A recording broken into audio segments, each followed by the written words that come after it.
ઉત્તરાયણ, મકર સંક્રાંતિ અને ભગવદ્ ગીતા. ઉત્તરાયણ એટલે સૂર્યનું દક્ષિણ દિશાથી ઉત્તર દિશામાં ગમન. આ પર્વ મકર સંક્રાંતિ તરીકે ઓળખાય છે અને હિન્દુ ધર્મમાં અત્યંત પવિત્ર માનવામાં આવે છે. આ દિવસથી દેવતાઓનો દિવસ શરૂ થાય છે એવું શાસ્ત્રમાં કહેવામાં આવ્યું છે.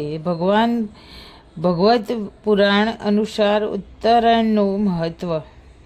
ભગવદ્ પુરાણમાં સૂર્યને ભગવાન વિષ્ણુનું સ્વરૂપ માનવામાં આવ્યું છે. જ્યારે સૂર્ય ઉત્તરાયણમાં પ્રવેશ કરે છે ત્યારે પૃથ્વી પર ધર્મ, જ્ઞાન અને ભક્તિની વૃદ્ધિ થાય છે.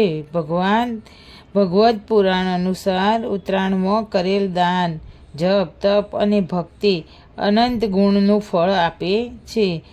ભગવાન શ્રી કૃષ્ણ અને ઉત્તરાયણ. દ્વાપર યુગમાં ગોકુળ અને વૃંદાવનમાં ઉત્તરાયણ ખૂબ આનંદથી ઉજવાતી હતી. ગોપ અને ગોપીઓ પતંગ ઉડાવતા હતા.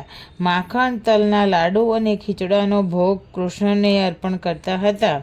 શ્રી કૃષ્ણ ગોપીઓ સાથે હાસ્યનો વિનોદ કરતા હતા. ભગવદ્ પુરાણ કહે છે કે ઉત્તરાયણના દિવસે કૃષ્ણ ભક્તિ માટે અત્યંત શુભ છે, કારણ કે આ દિવસે મન સરળતાથી ભગવાન તરફ ખેંચાય છે. ભીષ્મ પિતામહ અને ઉત્તરાયણ. ભગવદ્ પુરાણ અને મહાભારત બંનેમાં ભીષ્મ પિતામહની કથા ખૂબ જ પ્રસિદ્ધ છે. ભીષ્મ પિતામહને ઈચ્છા મૃત્યુનું વરદાન હતું.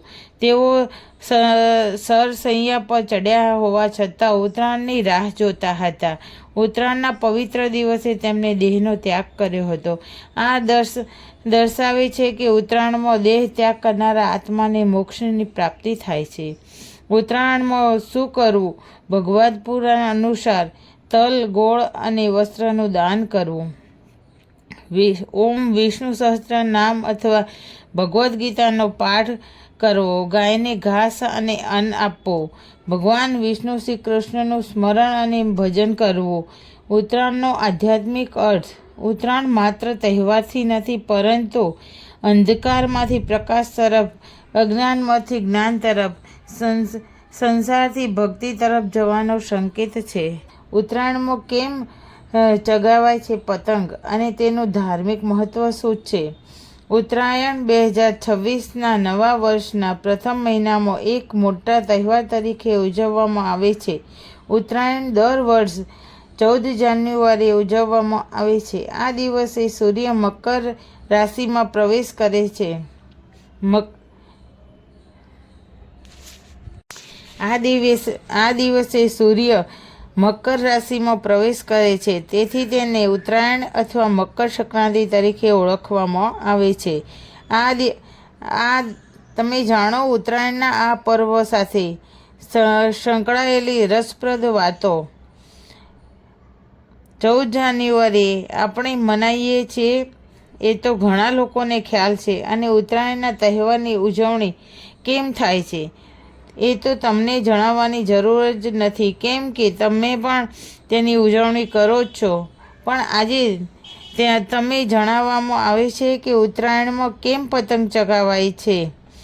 પતંગ શબ્દ ક્યાંથી આવ્યો છે? મકર સંક્રાંતિ અને ઉત્તરાયણ અલગ અલગ છે કે નહીં? ક્યાં આ નામથી ઓળખાય છે? ઉત્તરાયણના પર્વ સાથે સંકળાયેલી છે રસપ્રદ વાતો. ઉત્તરાયણનો અર્થ શું છે? ઉત્તરાયણ શબ્દની ઉત્પત્તિ સમજવા જેવી છે. આ શબ્દનો સંસ્કૃત અર્થ એટલે ઉત્તરાયણ, ઉત્તરયન. ઉત્તરાયણ અર્થ ઉત્તર તરફનું પ્રયાણ. આ દિવસે સૂર્ય પૃથ્વીની આજુબાજુની પોતાની પરિભ્રમણની દિશામાં પણ પરિવર્તન કરી ઉત્તર દિશા તરફ ખસે છે. માટે ઉત્તરાયણ એટલે સૂર્યનું ઉત્તર તરફનું પ્રયાણ. ઉત્તરાયણ એટલે શું? સૂર્યના આ પરિવર્તનથી આ દિવસે રાત દિવસ સરખા, એટલે કે 12 કલાકનો દિવસ અને 12 કલાકની રાત્રિ હોય છે. અને બીજા દિવસથી તે દિવસ લાંબો થાય છે અને રાત્રિ ટૂંકી બને છે. એટલે ઉત્તરાયણ પછી દિવસ લાંબો અને રાત ટૂંકી બની જાય છે. ઉપરાંત ઉત્તરાયણને મકર સંક્રાંતિ પણ કહે છે. આ દિવસે સૂર્ય ઉત્તરની સાથે સાથે એક રાશિમાંથી બીજી રાશિમાં સ્થળાંતર કરે છે. સૂર્યની આ ક્રિયાને સંક્રાંતિ કહેવાય છે. આ પ્રમાણે 12 રાશિ પ્રમાણે વર્ષમાં કુલ 12 વાર સંક્રાંતિઓ થાય છે. 14 જાન્યુઆરીએ સૂર્ય ધન રાશિમાંથી મકર રાશિમાં સ્થાનાંતર કરે છે, માટે આ તહેવારને મકર સંક્રાંતિ કહેવાય છે. ઉત્તરાયણમાં કેમ ચગાવવામાં આવે છે પતંગ? આજે સૂર્યનારાયણનો પર્યાંત પતંગ બની ગયો છે, પણ પતંગનો ઇતિહાસ ખૂબ જ જૂનો છે. ઉત્તરાયણનો ઇતિહાસ જાણવો હોય તો પતંગનો ઇતિહાસ પણ જાણવો પડે છે. પતંગ ચગાવવાની શરૂઆત ચીનમાં આશરે 3000 વર્ષ પહેલાં હતી. પતંગ બનાવવાના સિલ્કના કાપડનો ઉપયોગ કરવામાં આવ્યો હતો. ત્યારબાદ લાકડી માટે વાંસનો ઉપયોગ થયો હતો. ઇન્ડોનેશિયાની ગુફાઓમાં પણ પતંગનો ચિત્રો જોવા મળ્યા છે. તે વખતે વનસ્પતિના મોટા મોટા પાંદડાઓમાંથી પતંગ બનાવવામાં આવતો હતો. પતંગની શોધ કટોકટી, યુદ્ધ કે સંશોધન કરાઈ હતી, પરંતુ હાલના સમયમાં પતંગ એક ઉજવણીનું સાધન બની ગયો છે. પતંગ શબ્દ ક્યાંથી આવ્યો છે? ઋગ્વેદમાં સૂર્ય માટે પતંગ શબ્દ વપરાયો છે. પ્રાચીન ગ્રંથોમાં મુજબ સૂર્ય પાસે કલ્યાણ થાય છે તથા અમંગળ, દરિદ્રતા અને રોગ દૂર થાય છે. આ સમયે ઉત્તર દિશામાં પવન હોય છે. આ દિવસે પતંગ ચગાવીને દિશા નક્કી કરાય છે. આ ઉપરાંત આ દિવસે સૂર્ય સમક્ષ રહેવું વધુ સારું હોવાથી લોકો આખો દિવસ પતંગ ચગાવે છે અને સૂર્યના કિરણોની પોઝિટિવિટીનો અનુભવ કરે છે. ઉત્તરાયણનું ધાર્મિક મહત્ત્વ.